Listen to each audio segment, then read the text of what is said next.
eligible. If you're eligible, they pay. It's the way it works. Some things take longer. And I will tell you, some of it's FEMA, some of it's the state, but there are disasters that last a long, long time. This will not be one of those. But how many of you remember the Northridge earthquake in 1993? It still has an open joint field office. It's still what? Has an open field office. It's not a closed disaster. Hurricane Andrew from 1992, closed in March of this year. Some of these things can go on forever. Now, one of the reasons we're here is to speak. You want to be in the front of that process. You want to get your money before anybody else does. And our goal as your consultant is to put you in the front of that line and get it as quickly as possible, so that when the next major disaster happens, as staff get reallocated around the nation, that you are done and out of this disaster. So, but it will be fun. I'll never give a guarantee in the federal government, but that's the way it works. I don't know of any disaster that hasn't been fun. What's the status of the debris on the state-owned land? I can't answer that. I don't know. The You're talking about the land is Canadian? upstream from all the privately owned land. You talking about the Canadian up there? Debris up there Well, by the Canadian. What's the deal with that? Yeah. And that, if it's state-owned land, they have legal responsibility for it. This town, one, shouldn't remove it because you will not get reimbursed for it unless you have an MOU with the state and the county. And that's one thing we'll start working with the county is that which is county responsibility. If we get an MOU to remove it, it just makes sense to do it all at once. The state is going to have to do what they have because there's a heck of a lot of debris as you go up Bushkill. But the issue you're going to have is, at least the state's going to have, it has to be causing potential damage to improved property. Well, it's a park. There's not necessarily a lot of improved property up there. So I'm not sure that's going to be eligible debris. That's a Water running. My house is next door to that property. If you are near, if you are near or it's near improved property, that's another story. But if you as you clean get up all- into that state park, Those trees are on my property. If you clean all the way down and you don't go up by the canal, what's the point? Because all of those trees in the next flood are going to end up. Is anybody in touch with On the my state bank. to try to work? yes, the state knows about it. We actually, they were here when we first walked through this. But it's their responsibility. There's nothing this town can do to remove that debris. If the town starts to remove that debris, you won't see the funding for it. I can tell you that right now. Yes. With this big pile of debris that's accumulated in the middle of the stream, why can't you just remove it naturally and throw in the match? I can't answer that question. I could, but I'm not. It's hard to burn wet wood. Yeah, it's your property. Technically, if it's on your property, it's your property. You can do it as you please. It's when the time comes in that all of the taxpayers incur the 12.5% side of it. So you just got to remember that. Yes, sir. You're saying that no work can be done after November 30th until June 15th? Correct. Well, according to that permit, and now it's not. It doesn't say absolutely not. It says shouldn't happen. So that's up to DEC to make that call. So I don't know how. Yeah, I don't know how the concrete they're going to be on that. When do they plan to start? We're going to start as soon as we get the PPDR approval. So we're ready to go. Everybody's ready to go. That's why we're doing all these things. But I mean, if we can't get approval Before from, November 30th. yeah, well, we hope. And there's not, there's a lot of debris, but there's not a ton of debris. There's a lot of that stuff that can be moved, or at least to the sides, fairly quickly. And that's, our first goal is to get it out of harm's way. And then are you going to remove it altogether? Correct. What is your estimate of how long it's going to take to get the permits and how long it's going to take to get the work done once you get the permits? Permits, I'll never answer that question, but Brian said he would come and do it right on site. And that's the biggest one, is the DEC one. So we're talking days? No, I don't know Brian, other than talking to him once. So we're talking days? It could be days. Okay. It could be. But the bigger thing is the private property debris removal from people. That's the bigger issue here. Because DEC can give us the permit all they want, but does this town want to incur the full cost if FEMA doesn't approve paying for it? And we're talking, when we reran the number, it's probably $1 million worth of debris, maybe.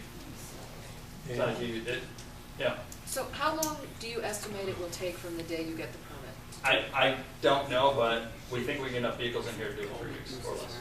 So, our goal is November 30th. I mean, sun up to sundown, November 30th is our goal.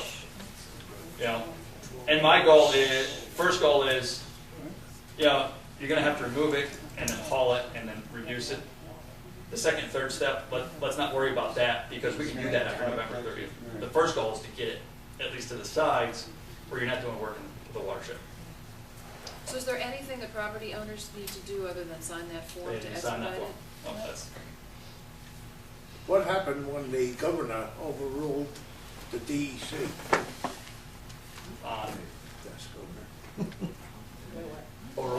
As far as people going into the stream. That was right after Irene. I have no idea. I don't know about that. All we can go by is the DEC permit. All we can do is what's written for us, for the town. Ma'am? Yes? Yep.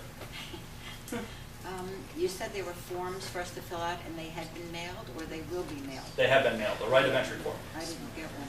You can stop at the office and get one. We'll You get can sign you it at the one. office. We'll make sure you get one. I'm gonna come back over here. Okay. Ma'am?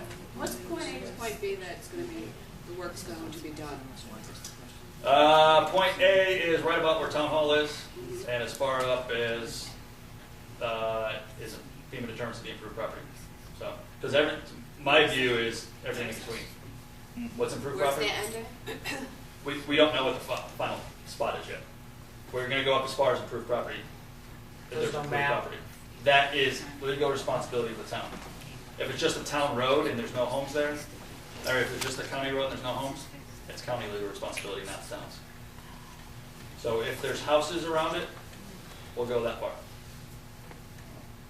That's all this town can do.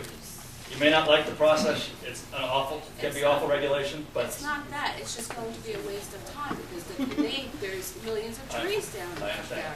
And we've had lots of conversations with the state. The problem with the state is, I'll give you anybody from the state here? Sorry. One of the issues with the state, they had a contractor that runs the PA program and things for them. That contract ran out 3 months before the Irene happened. They had that contractor for 10 years. There's a lot of squabble over who the next contractor was going to be, but that contract will probably be let Monday is what we're hearing. So by the time that gets bid, they get somebody in there, I can't tell you what the answer for the state's going to be because they don't have the staff to have out here, and that's the problem they have. You know, whether it's coordination between DEC and the other parts of the state, I don't know, but they don't have their normal emergency management system. The guys that ran emergency management in the state for 20 some odd years left last year. So actually, and the state director of OEM was just replaced and the new guy was put in last Monday. So you have a state coordination problem. That's why we're trying to get as much done that the town has responsibility now. I understand the frustration of what's up in the Canave, and there's a lot of debris up there. That being said, the town should not take legal responsibility to go in there because you're going to be paying for it. And there's a lot of debris up that. You get up there, there's a lot of, you're right, there's a lot of trees up there. But can this town afford just to start removing that? But who has the responsibility? State has responsibility. So when they come marching down and take out Chad's new bridge, Yeah, what do that's you what's go gonna happen. talk to Mario Cuomo? See what he's got to say? Yeah. I understand the frustration. I can only give you So, what I mean, the inevitable is going to happen. I can only give you my best advice on what's going to happen, what's up there. And we all know there's going to be probably Yeah, but how to flooding in deal the with spring. it? Who to go see and deal with that? Is there any guidance in that, or just start knocking on state doors? Representative? Your state representatives and the county is going to be. Because the county could, in my opinion, all the counties should be coordinating a lot of this because they're the highest governmental entity around the state. That's just everywhere that should be that way. But it's not happening that way because the state's not out there giving that advice. It hasn't been since day one. And I'm not blaming the state, it's just they don't have the bodies at this point. There's been so much turnover. FEMA was in the same place 3 or 4 years ago. There's a lot of senior leadership turnover. And it just happens naturally. Let's go finish going down this area. Anybody else? Sir? I was talking with Brian Drum from DEC today. He was a little lax on getting back to me on a couple permits. When he told me he lost 2 of his main men in the department to FEMA. They got offered better jobs and they moved up the ladder. He told me why he's short-handed.